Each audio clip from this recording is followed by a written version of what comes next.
है आप सभी का वापस स्वागत है। मैं श्याम पैटदार, डिजिटल एंटरप्रेन्योर और बिजनेस कोच। आज बात करेंगे चाणक्य नीति के बारे में। चाणक्य नीति फॉर बिजनेस की ये मैं आज से एक सीरीज़ आपके साथ में शुरू करने जा रहा हूँ। इस सीरीज़ के अंदर हम 15 वीडियोस डालेंगे। हर वीडियो में 5 चाणक्य नीति आएगी और अगर फ्यूचर में मैं कोई भी चाणक्य नीति फॉर बिजनेस के ऊपर वीडियो बनाऊंगा वो भी इसी सीरीज़ में आएंगी। फिलहाल बात करते हैं 5 चाणक्य नीति की, लेकिन उससे पहले जान लेते हैं चाणक्य के बारे में थोड़ा। तो चाणक्य के पिता का नाम आचार्य चाणक्य था और चाणक्य के अपने घर में जन्म लेने के कारण इनका नाम चाणक्य पड़ा। चाणक्य की कुटिल चाल और इनकी नीतियों को कोई इनके दुश्मन, इनके कंपेटिटर्स समझ नहीं पाते थे और ना ही वो उसे भाप पाते थे। और इनके राजनीति और अर्थशास्त्र की एक्सपर्टीज के कारण ही आगे चलकर राजा चंद्रगुप्त मौर्य के ये एडवाइज़र भी बने। आज के इस मॉडर्न इंडस्ट्रियल पीरियड में भी, बिजनेस वर्ल्ड में भी चाणक्य की कई ऐसी नीतियाँ हैं जिनका इस्तेमाल बड़ी बड़ी कंपनीज भी करती है, चाहे वो एप्पल हो या सैमसंग हो, कोई भी हो। और उन्हीं नीतियों के बारे में हम इस सीरीज़ में बात करेंगे। और आज देखते हैं इनकी 5 नीति। चाणक्य की पहली नीति, यूज़ फेयर लैंग्वेज। ये अगर आप बिजनेस वर्ल्ड में हैं तो आपको आपकी जो भाषा है वो मीठी होनी चाहिए। आपको अच्छे से बात करना आना चाहिए कस्टमर्स से। इसको थोड़ा एक एग्जांपल से हम समझने की कोशिश करते हैं। 2 बिजनेसमैन थे, एक का नाम था राम और एक का नाम था घनश्याम। तो यहाँ पर जो राम का जो प्रोडक्ट था वो उतना अच्छा नहीं था जितना कि नॉर्मली होना चाहिए, लेकिन घनश्याम का जो प्रोडक्ट था वो बेस्ट क्वालिटी का प्रोडक्ट था। तो लेकिन जब वो बाज़ार में उसे बेचने जाते दोनों, तो बाज़ार में जाने के बाद वहाँ पर जो राम का जो प्रोडक्ट था वो ज़्यादा बिकता था, जबकि घनश्याम का प्रोडक्ट कम बिकता था। ऐसा इसलिए होता था क्योंकि जो राम था वो जब भी कोई कस्टमर आता उससे खुश होकर के और उससे विनम्रता से और प्रेम से बात करता था। वहीं दूसरी ओर जो घनश्याम का था, जब भी उसके पास में कोई कस्टमर आता था वो उससे ठीक से बात नहीं करता था, उससे खुश होकर बात नहीं करता था, उससे प्रेम से बात नहीं करता था, उससे र्यूडली बात करता था, जिसके कारण कोई भी कस्टमर उससे प्रोडक्ट खरीद पसंद नहीं करता था। इसे मॉडर्न वर्ल्ड के एग्जांपल से कंपेयर करके देखें तो देखिए एग्जाम्पल देखते हैं। आप अगर कहीं भी किसी भी दुकान पर जाते हो, 2 दुकानें मान लो, एक दुकान वाला आपसे बड़े खुश होकर के प्रेम से बात करता है, पोलाइटली बात करता है, वहीं दूसरी ओर दूसरी दुकान वाला सेम प्रोडक्ट उससे कम प्राइस पर बेच रहा है लेकिन वो आपसे ठीक से बात नहीं करता, तो आप किसके पास जाओगे?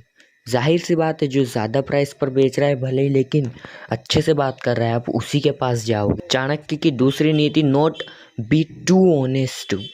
चाणक्य हमें बताते हैं कि हमें चाहे बिजनेस हो या लाइफ हो, कभी भी ज़्यादा ईमानदार नहीं बनना चाहिए, क्योंकि कई बार ज़्यादा ईमानदारी भी बहुत भारी पड़ सकती है।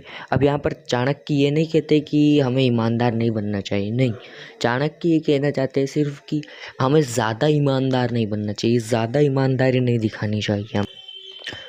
हमारी तीसरी चाणक्य नीति, मेक फेयर गुडविल। देखिए बिजनेस में ना कई लोग दो तरह के लोग होते हैं। कई लोग तो नाम कमाने के लिए बिजनेस करते हैं, यानी कि बिजनेस को नाम से बड़ा करते हैं, और कई लोग पैसों से बड़ा करते हैं। यहाँ पर अगर हम चाणक्य की बात माने तो चाणक्य कहते हैं कि हमें नाम के लिए काम करना चाहिए, ना कि पैसों के लिए। क्योंकि देखिए जब आपका नाम बड़ा हो जाता है, तो अगर आपका नाम बड़ा हो जाता है, जैसे मारुति, एप्पल, सैमसंग, इन्होंने पैसों के लिए काम नहीं किया, इन्होंने अपने नाम के लिए काम किया। तो जब आपका नाम बड़ा हो जाता है तो पैसा आपको कस्टमर अपने आप ही दे देता है, क्योंकि फिर आपके नाम से उसका ट्रस्ट बिल्ड हो जाता है। कम ऑन, उसका ट्रस्ट बिल्ड हो जाता है।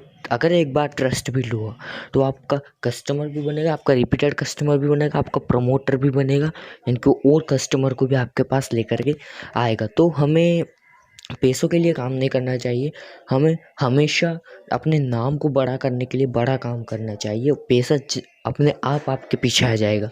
फर्स्ट यू चेस, देखिए गोल्डन स्टेटमेंट दे रहा हूँ मैं आपको, सुनिएगा ध्यान से।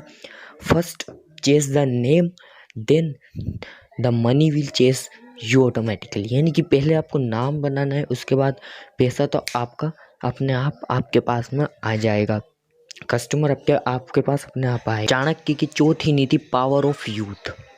हमें बिज़नेस के अंदर यूथ्स को, जो यंग पीपल है, उनको भी काम पर लगाना चाहिए। ऐसा नहीं कि सारे ओल्ड जो एक्सपीरियंस्ड लोग हैं वही आपकी कंपनी के अंदर काम कर रहे हैं और यंग पीपल्स को मौका नहीं मिल पा रहा है। आप ऐसा कर रहे हैं कि जी आपको एक्सपीरियंस है जी, आपने 2-4 साल इस इंडस्ट्री में काम किया है, आप जो मतलब ओल्ड हैं, आपको 55-60 साल की एज है, तो आपको बहुत एक्सपीरियंस होगा, आपको लगाए देते हैं इस वर्क पे। हाँ हाँ, ऐसा नहीं होना चाहिए।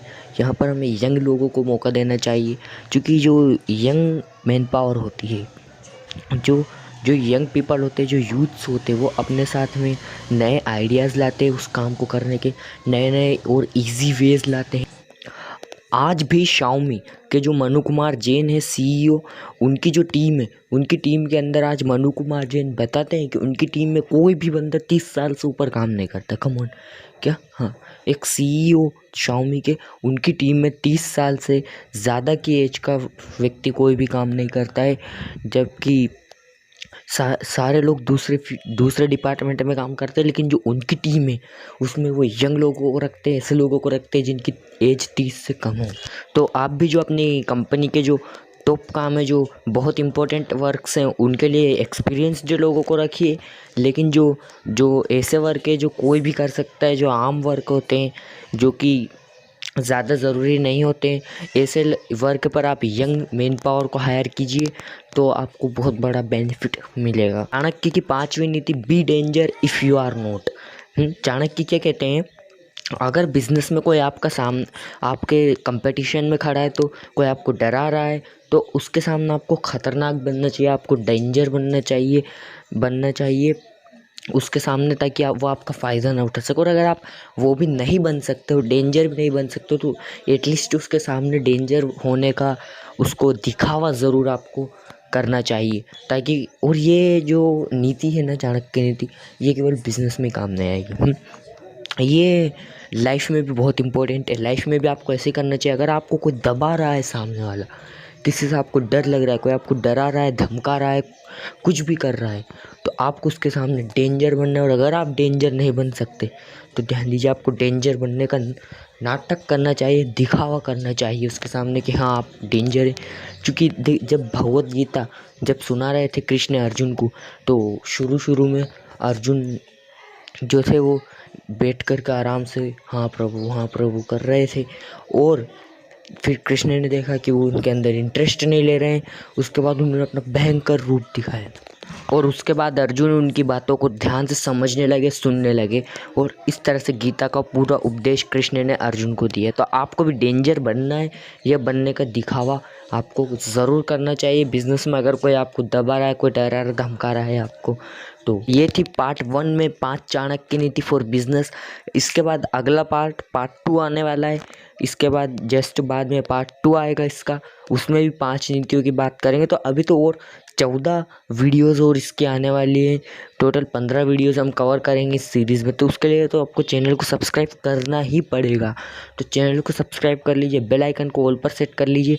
वीडियो पसंद आए तो वीडियो को लाइक कीजिए, शेयर कीजिए, और कमेंट्स में बताइए और किन टॉपिक्स पर आप चाहते हैं कि मैं सीरीज़ बनाऊँ या स्ट्रेटजीज़ बनाऊँ, और क्या आप चाहते हो कि मैं भगवत गीता के ऊपर भी एक सीरीज़ शुरू करूँ। चूँकि भगवत गीता जो है वो एक धार्मिक बुक नहीं है, ये थोड़ा आपको क्लियर कर देता हूँ। ये एक धार्मिक बुक नहीं, इससे लाइफ को भी जीता जा सकता है और बिजनेस को भी जीता जा सकता है।